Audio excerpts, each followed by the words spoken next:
Assalamualaikum warahmatullahi wabarakatuh. Hai sahabat hijau, jumpa lagi dengan saya Dini Kalista Ivana dari SDN Gunung Air Tambak 628.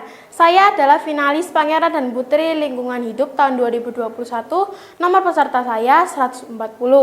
Judul proyek saya Boneka Horta dari limbah gergaji kayu sebagai media tanam rumput gandum. Alasan saya memilih proyek ini, banyaknya limbah gergaji kayu di sekitar rumah saya. Hal itu membuat saya berkeinginan untuk mengolah limbah gergaji kayu tersebut menjadi boneka horta.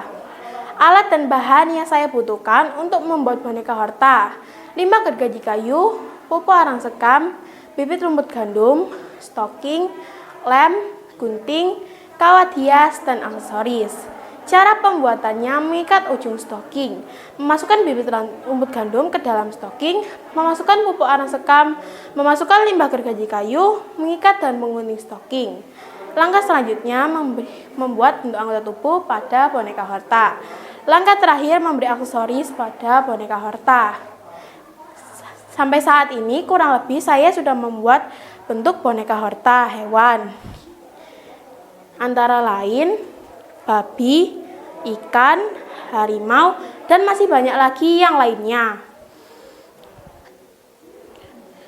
Saya juga telah membuat pengembangan proyek saya, yaitu boneka poti seperti ini. Boneka poti dan boneka horta tidak jauh berbeda, sama-sama terbuat dari limbah gergaji kayu. Hanya saja ada sedikit perbedaan dari boneka horta dan boneka poti. Pada boneka poti terdapat potnya sehingga dapat menanam apa saja yang berukuran kecil. Jika di boneka horta sudah terdapat bibit rumput gandum, jadi untuk boneka horta hanya dapat menanam bibit rumput gandum.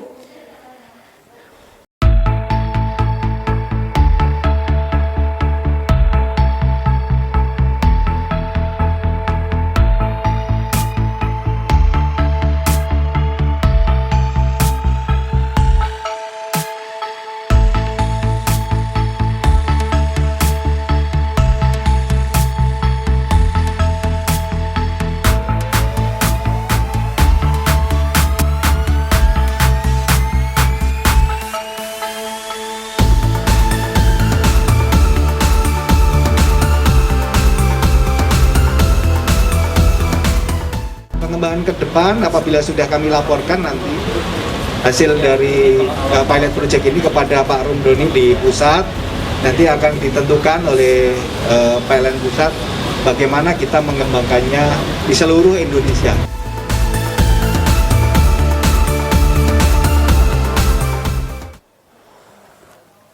Capaian saya hingga hari ini telah membuat 1412 boneka horta. Terjual 206 boneka horta melalui offline dan online. Dibagikan 289 boneka horta dan 23 boneka poti. Ditumbuhkan sebanyak 189 boneka horta. Telah membuat 104 boneka poti. Telah mengolah limbah gergaji kayu sebanyak 704 kg. 282 kg-nya saya olah untuk jajanan boneka horta, 52 kg-nya untuk dijadikan boneka poti, 370 kg-nya diolah menjadi kompos di rumah kompos. Sosialisasi 65 kali kepada 1.752 orang, online-nya 47 kali ke 1.550 orang, offline-nya 18 kali ke 202 orang. Telah mengolah 189 limbah boneka horta menjadi 71 bunga tulips. Telah mengadopsi 3 sekolahan dan 1 toko mainan. Rencana target untuk kedepannya menambahkan hingga mencapai 1.600 boneka horta dan boneka poti, 1.450 boneka horta dan 150 boneka poti. Menambahkan mengolah limbah gergaji kayu hingga mencapai 800 kg. Menambahkan jumlah sosialisasi hingga ke 1.800 orang. Keluarga sadar iklim. Saya telah merealisasikan 15 poin keluarga sadar iklim. Yang pertama, membeli produk kemasan besar. Saya dan keluarga saya juga selalu membeli produk kemasan besar untuk mengurangi sampah saset. Yang kedua, membawa tas belanja berkali-kali pakai. Saya dan keluarga saya selalu membawa Tas belanja berkali-kali pakai untuk mengurangi penggunaan sampah plastik. 3. Pemilahan sampah non-organik di rumah. Saya dan keluarga saya juga pernah memilah sampah non-organik di rumah saya. 4. Pengomposan sampah organik melalui biopori, takakura, tong aerob, dan rumah kompos. Saya dan keluarga saya juga sudah mempunyai pengomposan sampah organik melalui biopori, takakura, tong aerob, dan rumah kompos. 5. Pengumpulan dan penyetoran 31 liter minyak jelantah. Saya dan keluarga saya juga pernah mengumpulkan dan menyetorkan 31 liter minyak jelantah. Saya mendapatkan minyak jelantah dari tetangga dan dari mama saya. Saya juga pernah menyetorkan jelantah ke pengumpul minyak jelantah. 6. Sosialisasi pengumpulan minyak jelantah. Saya juga pernah mensosialisasikan pengumpulan jelantah ke tetangga-tetangga sekitar rumah saya.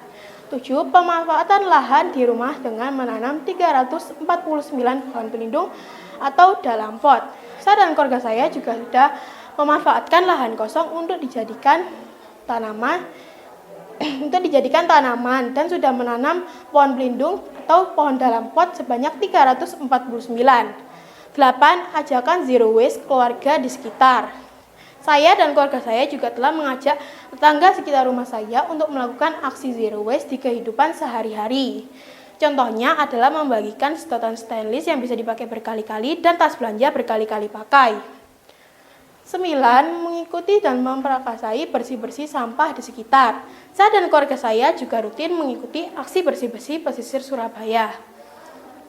10. Membuat lubang biopori di rumah. Saya dan keluarga saya juga sudah membuat lubang biopori di rumah sebanyak 6. 11. Aksi hemat energi di rumah. Saya dan keluarga saya juga melakukan aksi hemat energi di rumah. Contohnya adalah mematikan lampu, mematikan TV, mematikan kipas jika sudah tidak digunakan. 12. Mengajak keluarga sekitar hemat energi, mengolah sampah, menanam pohon, dan membuat lubang biopori. Saya dan keluarga saya juga sudah pernah mengajak tetangga sekitar rumah saya untuk melakukan aksi hemat energi, mengolah sampah, menanam pohon, dan membuat lubang biopori. 13. Mengikuti dan memprakarsai bersih-bersih sampah di sekitar rumah atau di lahan kosong. Saya dan keluarga saya juga selalu membersihkan lahan kosong di rumah saya untuk menanam. 14. Mengumpulkan air leri dan air bekas wudhu untuk menyiram tanaman. Saya juga selalu mengumpulkan air leri dan air bekas wudhu untuk digunakan menyiram tanaman sekitar rumah saya. 15. Menggunakan transportasi publik saat bepergian bersama keluarga. Saya dan keluarga saya juga telah selalu menggunakan transportasi publik saat bepergian kemana-mana. Contohnya adalah saat pergi ke Kenjeran dan juga ke kebun binatang, saya menggunakan bis Surabaya. Sekian dari yang dapat saya sampaikan. Terima kasih. Salam bumi pasti lestari. Salam Sadari Green. Wassalamualaikum warahmatullahi wabarakatuh.